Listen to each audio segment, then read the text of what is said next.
Bismillahirrahmanirrahim. Assalamu alaikum. My name is Mubashir Ahmed. I am a lecturer of zoology in the higher education department. I was also recommended as a lecturer of zoology in the higher education department in 2017.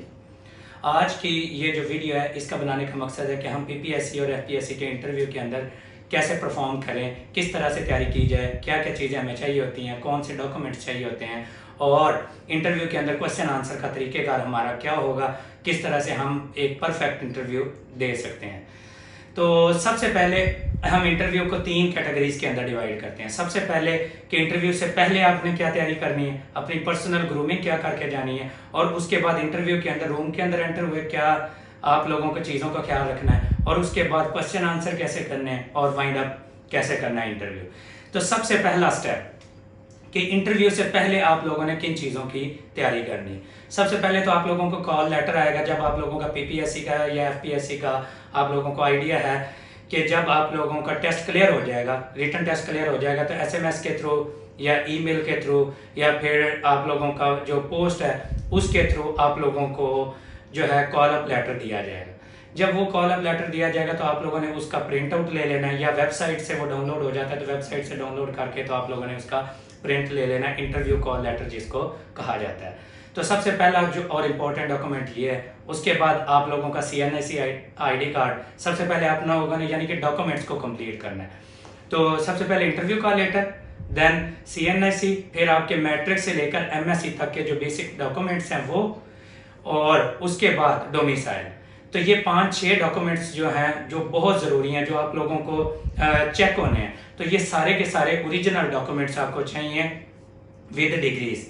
तो आप लोगों के पास result card भी होने चाहिए, इनकी degrees भी होनी चाहिए, उसके बाद ओरिजिनल ID कार्ड होना चाहिए, ओरिजिनल डोमिसाइल होना चाहिए। और अगर आप लोगों ने डिसेबल सीट के लिए अप्लाई किया है तो डिसेबिलिटी आप लोगों के पास सर्टिफिकेट भी होना चाहिए।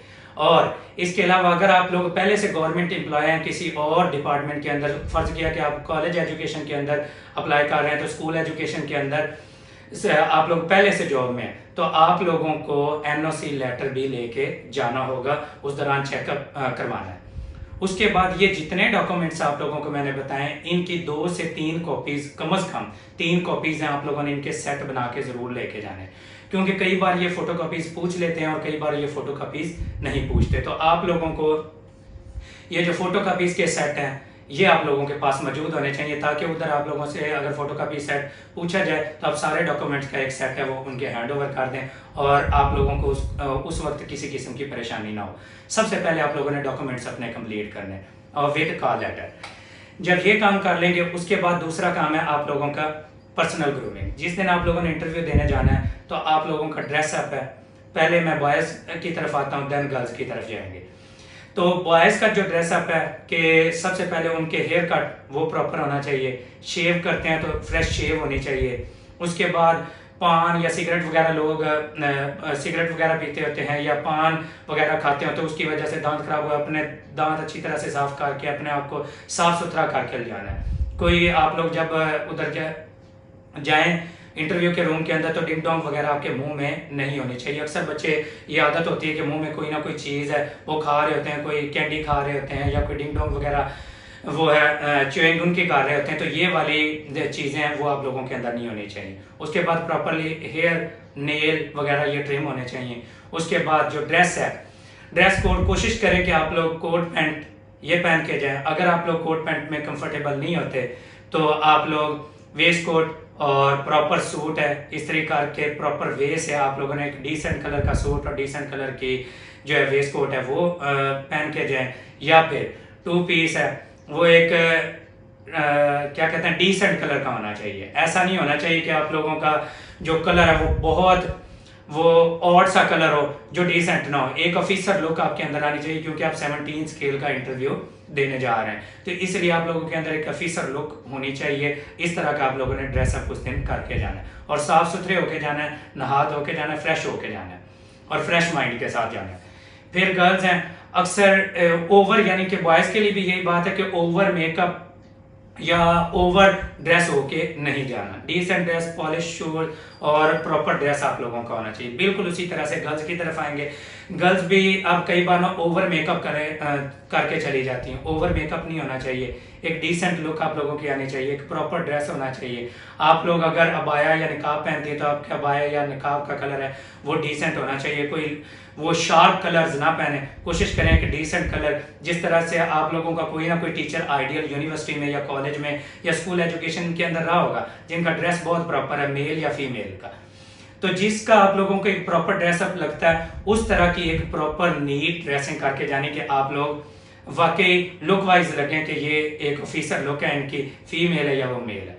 और ये एडी वाली जूतियां अक्सर फीमेल पहन के चली जाती हैं जो कि आवाज़ बड़ी प्रोड्यूस करती हैं जब वो इंटरव्यू के रूम में एंटर होती हैं या बाहर निकलती हैं, उसकी वजह से साउंड प्रोड्यूस होती है, तो वो एक डिसेंट वे नहीं है।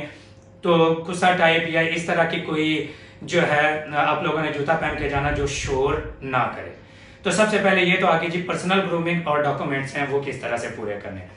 फिर उसके बाद जब आप लोगों ने रूम में एंटर होना है, तो रूम के अंदर जब एंटर होना है तो आप लोगों ने किन बातों का ख्याल रखना है। रूम के अंदर जब एंटर होना है तो आप लोगों ने इजाजत लेनी है उनसे कि मेरे कमेंट सर, वो आप लोगों की इजाजत देंगे। फिर आप लोगों ने जब कुर्सी पर बैठना है तो कुर्सी पर आपने इजाजत लेके बैठना है। अक्सर तो वो खुद ही कह देते हैं कि जी हैव अ सीट प्लीज, अगर नहीं वो देते तो मे आई सिट सर, तो आप लोगों ने उनसे पूछ के कुर्सी पर बैठना है। फिर कुर्सी पर बैठते वक्त ना अक्सर ना कुर्सी वो टेबल के साथ लगी होती है, वो बच्चे खींच के पीछे करते हैं और उधर वो नॉइज क्रिएट करते हैं, तो ये वाला आप लोगों ने काम नहीं करना। प्रॉपर तरीके से दोनों हाथों से, अगर कुर्सी के ऊपर उस तरह से नहीं बैठ सकते, थोड़ा सा पीछे करके इजी होके आप लोगों ने डिसेंट वे से एक प्रॉपर बॉडी पोस्चर के साथ, कमर सीधे करके प्रॉपर बॉडी पोस्चर के साथ आपने बैठना है। और बैठने के बाद अक्सर लोग नर्वस नजर आते हैं। नर्वस नहीं आप लोगों ने होना कि पसीने आना शुरू हो जाते हैं, आप लोगों की आवाज़ तुतला रही होती है, आप लोगों की आवाज़ नहीं तुतलानी चाहिए, आप लोगों को पसीना नहीं आना चाहिए। आप लोग अक्सर नेल बाइटिंग करने लग जाते हैं, लोग नेल बाइटिंग नहीं करनी। फिर कई लोगों की बॉडी शिवर कर रही होती है, तो शिवरिंग उधर नहीं होनी चाहिए। आप लोग कोशिश करना है कि आप लोगों की नर्वसनेस है वो उनको शो ऑफ ना हो, और आप लोगों ने नर्वस होना भी नहीं है। रिलैक्स होकर जिस तरह से एक घर के अंदर या एक स्कूल या कॉलेज या यूनिवर्सिटी के अंदर आप लोगों ने बैठे होने, इस तरह से एक डिसेंट वे से जब बैठेंगे और टेंशन फ्री होकर बैठेंगे तो आप लोगों को इंशाल्लाह नर्वसनेस नहीं होगी। बॉडी का पोस्चर आप लोगों का सेट होना चाहिए और नर्वस नहीं होना। फिर ये एक टांग के ऊपर दूसरी टांग है वो रख लेते हैं और टांग हिलाना शुरू कर देते हैं, ये एक बहुत बैड इम्पैक्ट है। इस तरह से आप लोगों ने काम नहीं करना। या अगर बॉयज हैं तो हैंड शेक वगैरह नहीं करने जब आप लोग बैठ जाएंगे, बस प्रॉपर सलाम करना है, सलाम करके आप लोगों ने बैठ जाना है। तो ये आप लोगों का बैठने का और रूम में एंटर होने का तरीकेकार होगा। उसके बाद आप लोगों के सामने 4 लोग बैठे होंगे, 2 सब्जेक्ट के लोग होंगे, एक एजुकेशन का पर्सन होता है, मेंबर होता है, और एक जो चेयरमैन होता है पीपीएससी की तरफ से जो चेयरमैन है वो बैठा होगा। तो सबसे पहले आप लोगों से आप क्वेश्चन, जो चेयरमैन है वो आपसे देखेगा, अक्सर तो वो नाम आपका खुद ही बोल लेते हैं, कई बार इंट्रोडक्शन नहीं लेते, लेकिन जो सबसे कॉमन क्वेश्चन है फर्स्ट ऑफ ऑल वो जो आप लोगों से पूछते हैं वो क्या कहते हैं, इंट्रोड्यूस योरसेल्फ। ठीक है, मिस्टर या मिस है वो इंट्रोड्यूस योरसेल्फ। तो आप लोगों ने अपना प्रॉपर इंट्रोडक्शन तैयार करके जाना है जिसमें my name is Mubashar Ahmad, ठीक है, I did my MPhil from the Punjab University. Now I am a PhD scholar from the Punjab University. इस तरह से करके आप लोगों ने हायर से लोअर एजुकेशन की तरफ जाते जाना है और अपना एरिया बता देना है जिस जगह से आप लोग बिलोंग करते हैं।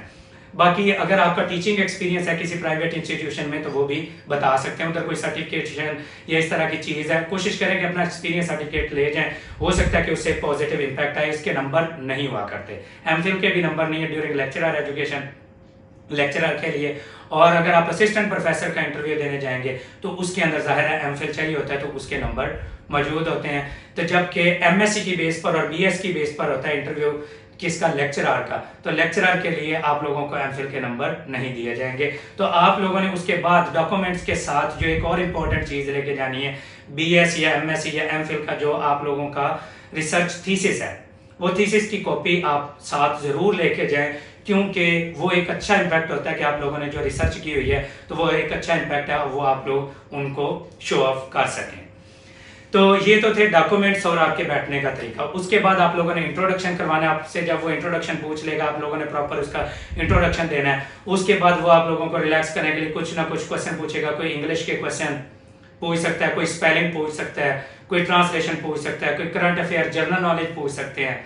तो आप लोगों ने उनके प्रॉपर आंसर करने हैं। अगर आप लोगों को आंसर नहीं आते तो 30 सेकेंड 15 से 30 सेकंड तक आपके पास टाइम होता है। उसके अंदर 15 से 30 सेकंड तक आप रिकॉल करने की कोशिश करें। अगर आपको आता है प्रॉपर आंसर तो आप प्रॉपर आंसर उसका दे दें। और आई कांटेक्ट, जो आपसे सवाल पूछ रहे हैं आपका फेस उस तरह, अगर फर्ज किया कि इधर कोई पर्सन बैठा हुआ है तो मेरा फेस इस तरफ होना चाहिए, उस तरफ आई कांटेक्ट होना चाहिए। प्रॉपर आपका आई कांटेक्ट और हैंड मूवमेंट प्रॉपर वे से होनी चाहिए। और उसके बाद आवाज के अंदर शेकिंग नहीं होनी चाहिए। उसके बाद आप लोगों को पसीना नहीं आना चाहिए, नर्वसनेस नहीं होनी चाहिए। अगर आंसर प्रॉपर आता है 15 से 20 सेकंड का टाइम ले, क्वेश्चन अच्छे तरीके से सुने और उसके बाद उनको आंसर करें। अगर आपको नहीं आता और आप लोग रिकॉल नहीं कर पा रहे हैं तो गलत नहीं बताना, झूठ नहीं बोलना आप लोगों ने, और उसके बाद आप लोगों ने सॉरी कर लेना, और ये सबसे बेस्ट आंसर होगा। ज्यादा सॉरीज नहीं करनी, ज्यादा भी नहीं चलती कि हर सवाल पर ही सॉरी कर लें। तो 1 या 2 या 3 या 4 क्वेश्चंस भी गलत हो जाए तो कोई मसला नहीं। आप लोगों का कॉन्फिडेंस लूज नहीं होना चाहिए। आपकी सब्जेक्ट अगर कमांड अच्छी होगी, अगर आप उसके अंदर मैक्सिमम आंसर कर जाते हैं और आपका कॉन्फिडेंस लूज नहीं होता है तो आप इंशाल्लाह वो 10 से 15 मिनट का जो इंटरव्यू होता है उसके अंदर आपकी या तो जिंदगी बदल जाएगी या आप एक्सेप्ट हो जाएंगे या रिजेक्ट हो जाएंगे। एक्सेप्ट वही होंगे जो अपने आप को 15 मिनट के अंदर मनवा के आएंगे। मनवा के क्या आएंगे, इंटरव्यू बहुत अच्छा देंगे, इंटरव्यू के अंदर अपना इंट्रोडक्शन बहुत अच्छा करवाएंगे, कॉन्फिडेंस लूज नहीं करेंगे, कोई ऐसी हरकत नहीं करेंगे, कोई बहस नहीं करेंगे। अगर वो गुस्सा दिलाने की कोशिश करें तो आप लोगों ने काम रहना है। कोई मजहबी बात करें तो मजहब के अंदर भी एक न्यूट्रल रहना कि सर मैं फिरका वरायत को फॉलो नहीं करता, या मैं एक जस्ट मुस्लिम हूँ, ठीक है, और मैं इस्लामिक दार को फॉलो करता हूं। मैं इंशाल्लाह फिरका वलायत की तरफ कभी भी स्टूडेंट को रागिब नहीं करूंगा। फिर पॉलिटिकली आप किसी पार्टी की तरफ रागिब ना हो। पॉलिटिकली भी वो आपको चेक करेंगे कि जी इमरान खान कैसे है, या जी नून लीग है, शहबाज शरीफ है, नवाज शरीफ है, इनके बारे में पूछने की कोशिश करें तो आपने बताना कि सर हमारे पाकिस्तान के लिए जो बेहतर होगा, हमारे पाकिस्तान के लिए जो बेहतरी करेगा, हमारे लिए वही बेहतर है। और मेरा पार्टी की तरफ भी किसी की तरफ मैं रागिब नहीं होगा। और पॉलिटिकली, रिलीजियसली और नॉलेज के लिहाज से आप लोगों को टेस्ट किया जाता है। तो किसी किस्म की इश्तियालबाजी, फिरका वरायत और पार्टीबाजी आप लोगों ने इस तरफ बहस को नहीं लेके जाना। फिर करंट अफेयर्स की तरफ आ जाएंगे तो जो इर्द गिर्द आपके हो रहा है, करंट अफेयर्स आपको पता होना चाहिए, पाकिस्तान के बारे में जनरल इंफॉर्मेशन पता होनी चाहिए।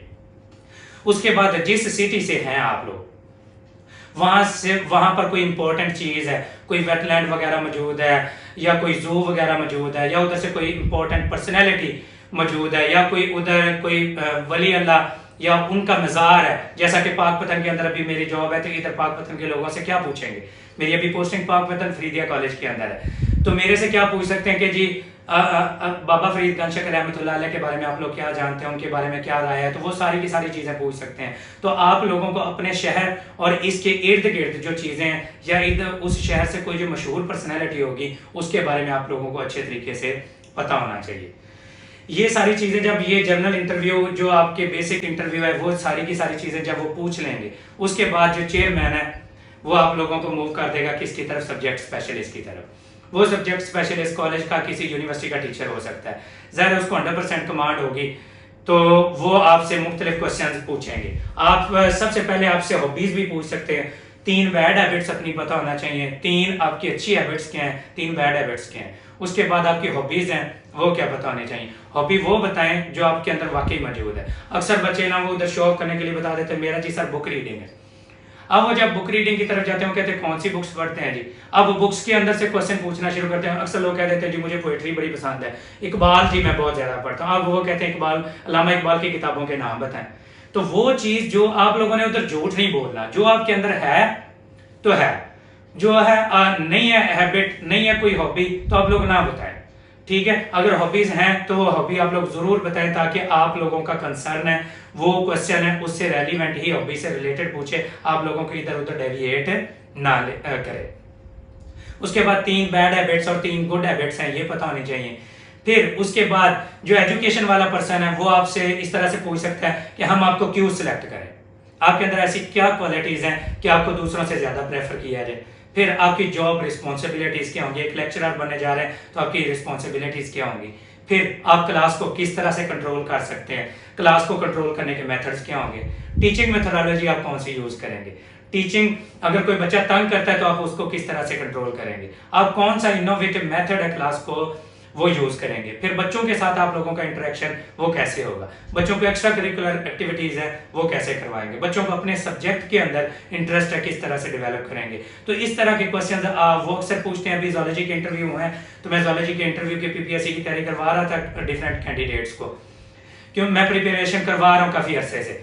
तो अब इस तरह के क्वेश्चंस हैं, वो जो मेरे पास स्टूडेंट्स थे उनसे भी ये क्वेश्चंस हैं मुख्तलिफ पूछे गए कि क्लास को कैसे कंट्रोल करना है, फिर सीपैक के बारे में, सीपैक का क्या फायदा होगा, फिर जीडीपी के बारे में जी पूछ लेते हैं, जीडीपी क्या होता है जी, फिर स्कूल एजुकेशन या कॉलेज एजुकेशन में गवर्नमेंट का पीडा एक्ट होता है, पीडा एक्ट के बारे में आप लोगों से पूछा जा सकता है। तो जनरल नॉलेज, करंट अफेयर्स जो आपके इर्द गिर्द हो रहा है, या इकोनॉमिक इंस्टेबिलिटी है उसके बारे में आपका क्या रोल है, या फिर को एजुकेशन है उसके बारे में आपका क्या इज़हार ख्याल है। तो हर तरीके से आप लोगों ने अपने आप को जनरल नॉलेज के लिए तैयार करके जाना है। फिर आपको पाकिस्तान के अफेयर्स के बारे में पता होना चाहिए, पाकिस्तान के अंदर कौन कौन से काम हो रहे हैं, कौन कौन से नहीं हुए हैं, पाकिस्तान की जनरल इंफॉर्मेशन, पाकिस्तान का national bird, national animal, Pakistan का टोटल एरिया, प्रोविंसेस, उसके बाद कितने कितने इजला है किसके सिटी में, करंट जो चीफ मिनिस्टर है वो कौन है जी, करंट जो एजुकेशन मिनिस्टर है वो कौन है, इस तरह की बातें हैं वो आप लोगों को पता होनी चाहिए। तो इस तरह से फिर सब्जेक्ट की तरफ आ जाते हैं। जब सब्जेक्ट की तरफ आएंगे, सब्जेक्ट वाले भी आपसे पूछ सकते हैं कि आपका सब्जेक्ट ऑफ इंटरेस्ट क्या है। तो आपने कोशिश करनी है जिस सब्जेक्ट में, ज़रा एमएससी आप लोगों ने की होगी तो कोई ना कोई ऐसा सब्जेक्ट हर पर्सन का जरूर होता है कि जिसके अंदर उसकी एक्सपर्टीज बहुत ज्यादा होती है। तो उससे रेलिवेंट वो अगर वो पूछ लेता है तो आप जरूर उनको बताएं कि ये मेरा सब्जेक्ट ऑफ इंटरेस्ट है जी। वो फिर आपके सब्जेक्ट ऑफ इंटरेस्ट के बारे में क्वेश्चन पड़ेगा। जैसा कि मैं मेरे से अगर पूछे कोई तो मैं उनको बता देता हूँ वाइल्ड लाइफ एंड इकोलॉजी। तो वाइल्ड लाइफ के बारे में जो आप क्या क्वेश्चन पूछ सकते हैं कि वाइल्ड लाइफ क्या होती है, उसके बाद स्पीशीज को कंजर्वेशन कैसे की जाती है, इन सिचु कंजर्वेशन क्या होती है, एक्स सिचु कंजर्वेशन क्या होती है, क्योंकि ज़रा मेरी पीएचडी इसके अंदर चल रही है पंजाब यूनिवर्सिटी से किसके अंदर, वाइल्ड लाइफ एंड इकोलॉजी के अंदर। अब वाइल्ड लाइफ एंड इकोलॉजी से रिलेटेड जो भी क्वेश्चन पूछेगा मेरी उसके अंदर एक्सपर्टी होनी चाहिए। तो जो भी क्वेश्चन पूछेगा मुझे उसका आंसर करना चाहिए, मुझे पाकिस्तान की वाइल्ड लाइफ के बारे में पता होना चाहिए। तो आप लोगों का जो सब्जेक्ट ऑफ इंटरेस्ट है, आप डाइजेस्टिव सिस्टम बोलते हैं, नर्वस सिस्टम बोलते हैं, या फिर आप फिजियोलॉजी बोलते हैं, इकोलॉजी बोलते हैं, सेल बायोलॉजी बोलते हैं, तो उससे रेलिवेंट है वो आप क्वेश्चंस तैयार करके जाएं, ताकि आप लोगों से कोई भी क्वेश्चन पूछा जाए तो आप उसकी बेसिक से लेकर हायर लेवल तक आप सारी चीजें उनकी जानते हो उस सब्जेक्ट के बारे में। फिर बेसिक चीजें आप लोगों की वो तैयार जरूर होनी चाहिए। मैट्रिक की बुक एफएससी की बायोलॉजी ही आपको बहुत अच्छी तैयार होनी चाहिए। फर्ज माला अगर आप लोग बायोलॉजी का इंटरव्यू देने जा रहे हैं तो एफएससी की बायोलॉजी, फेडरल की बायोलॉजी, उसके बाद बीएससी लेवल की जो बायोलॉजी और जूलॉजी है वो आपको बहुत अच्छे तरीके से याद होनी चाहिए, ताकि आपके बेसिक कॉन्सेप्ट वो हैं वो क्लियर हो।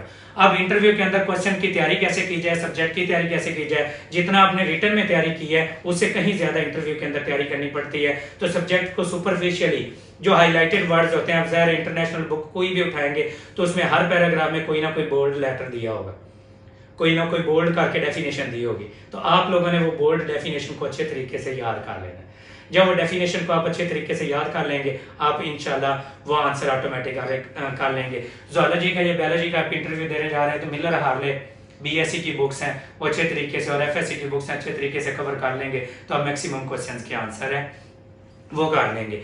तो आपके आंसर्स में से ही क्वेश्चंस निकल रहे होते हैं। आप जो क्वेश्चन का आंसर करेंगे, आप लोगों ने कोशिश करनी कि कोई गलत आंसर नहीं देना, टू दी पॉइंट आंसर देने, रेलिवेंट रहना, कोई झूठ नहीं बोलना, कोई गलत नहीं बताना, ओवर स्मार्ट नहीं बनना। कोई बच्चे ना ओवर स्मार्ट बनने की कोशिश करते हैं, नॉलेज जानने की कोशिश करते हैं, जो कि बैड इम्पैक्ट जाता है। आपके सामने जो सब्जेक्ट चैंपियंस बैठे होते हैं वो बहुत स्ट्रांग होते हैं अपने सब्जेक्ट के अंदर, तो इसलिए उनके अंदर बहस मुबासे के अंदर नहीं पढ़ना। आपके क्वेश्चंस के अंदर से आंसर निकलते जाएंगे, फिर नए क्वेश्चन जनरेट होंगे, फिर नए क्वेश्चन जनरेट होंगे, और इस तरह से वो आपको लोअर से हायर लेवल तक, एक एक्सट्रीम लेवल तक लेके जाएंगे जिस सब्जेक्ट में भी गए। तो कोशिश कीजिएगा टू द पॉइंट आंसर दें, और अपनी बेसिक्स जो है एफएससी और बीएससी के सब्जेक्ट्स हैं वो आपके बहुत अच्छे तैयार होने चाहिए। और उसके बाद जब ये सब्जेक्ट्स का आंसर कर देंगे, फिर आप लोगों की आ जाती है रिसर्च की बारी। रिसर्च के बारे में आपसे चेयरमैन भी पूछ सकता है, सब्जेक्ट वाला पर्सन भी पूछ सकता है। तो आप लोगों को अपना थीसिस टाइटल है वो अच्छे तरीके से याद होना चाहिए। कई लोगों को थीसिस टाइटल का ही नहीं पता होता कि टाइटल प्रॉपर है क्या। फिर आपके ऑब्जेक्टिव्स क्या आते हैं, जो सबसे कॉमन क्वेश्चन होता है, हाँ जी आपने ऑब्जेक्टिव क्या लिए। फिर तीसरे नंबर पर आपकी मेथोडोलॉजी क्या है। फिर चौथे नंबर पर आपने उससे रिजल्ट्स क्या अखज़ किए।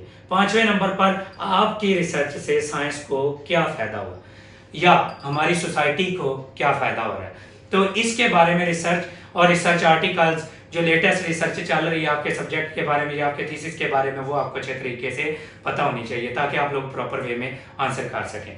तो इस तरह से जब आप लोगों से 10 से 15 मिनट क्वेश्चनिंग की जाएगी और आप लोग अपने आप को कॉन्फिडेंट रखेंगे, अल्लाह ना सारे क्वेश्चन हैं उनके सारों के आंसर्स आप लोगों को भी नहीं आते और कोई भी आंसर नहीं दे सकता, ठीक है। सारों के बहुत रेयर चांसेस होते हैं कि आपसे सब्जेक्ट ही वो पूछा जाए, चीजें ही वो पूछी जाए जो आपको सारी आती हैं और आप लोग प्रॉपर आंसर दे के आ जाए। वरना मैंने खुद भी जोलॉजी का इंटरव्यू दिया या बायोलॉजी का इंटरव्यू दिया, मेरे से भी मिस्टेक्स हुई हैं, मैंने भी सॉरीज की हैं, 3-4 क्वेश्चंस गलत हुए हैं जनरल नॉलेज। कायदे आजम की मैरिटल लाइफ के बारे में जैसा कि मेरे से पूछा गया तो मुझे उस वक्त नहीं पता था, बाद में आके मैंने स्टडी किया। तो इस तरह से जो हमारे नेशनल हीरोज हैं उनके बारे में पता होना चाहिए, उनकी लाइफ हिस्ट्री के बारे में पता होना चाहिए ताकि आप लोग प्रॉपर वे से आंसर कर सकें।